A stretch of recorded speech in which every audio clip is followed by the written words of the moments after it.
Nous verrons si la vigne pousse et la fleur s'ouvre, si les grenadiers fleurissent. Cantique des Cantiques 7.13.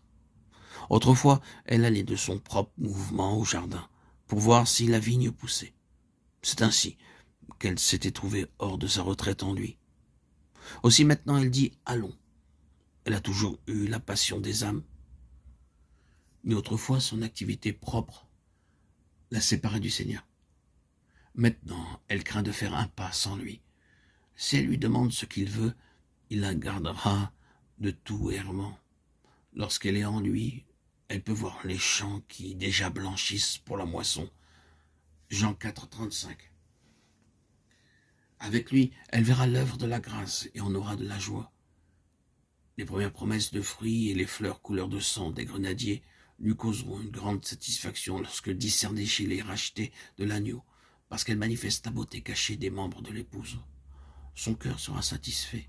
Là, je te donnerai mon amour. Cantique des Cantiques 7.13. En Christ, l'âme croît dans la connaissance de Dieu. Elle découvre combien il y avait encore d'égoïsme dans les premiers jours de sa marche avec le Seigneur, et la place qu'occupait le moi, le je. Alors, elle disait « Mon bien-aimé est pour moi ». Cantique 1.14. Mais maintenant, elle dit « Là, je te donnerai mon amour, je donnerai cet amour que tu as planté en moi, je te le rendrai en le répandant sur ceux pour qui tu es mort. Ce que vous avez fait à l'un de ces plus petits de mes frères, c'est à moi que vous l'avez fait, dit le Seigneur. » Matthieu 25.40. En consolant le cœur brisé avec des paroles de guérison, en proclamant aux captifs la liberté que donne le Seigneur, en réconfortant ceux qui pleurent avec le réconfort que Dieu donne, la vie de l'âme rachetée est amour. Et l'amour du Seigneur est satisfait. Enfin, l'âme rachetée a aussi appris à se trouver en tout lieu dans le sanctuaire de sa présence. Là, au sein d'un service incessant, et avec elle, et là, en donnant à boire aux âmes altérées, elle lui donne à boire à lui.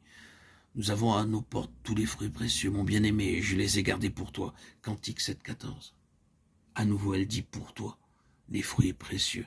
Pour toi, elle a des yeux pour discerner toutes sortes de précieux fruits chez les autres. Maintenant, autrefois, elle ne voyait qu'une sorte de fruit qui lui semblait acceptable pour le bien-aimé. Et elle s'attendait à le trouver sur tous les arbres du jardin du Seigneur. Maintenant, elle comprend les individualités diverses et discerne toutes sortes de fruits que produit l'union avec Christ. Fruits de la lumière qui consiste en toutes sortes de bonté, de justice et de vérité. Éphésiens 5.9. Elle constate aussi qu'en marchant fidèlement dans le chemin que le bien-aimé ouvre devant elle, en s'acquittant du service préparé pour elle, elle n'a plus à courir de ci, de là, à la recherche d'occasions pour moissonner les fruits précieux. Ils sont quotidiennement placés à la portée de sa main, à la porte. Il lui faut une vigilante fidélité pour recueillir ce qui est à ses côtés, racheter le temps et ne laisser perdre aucune occasion. Littéralement, acheter quelque chose au marché pour le faire fructifier au maximum.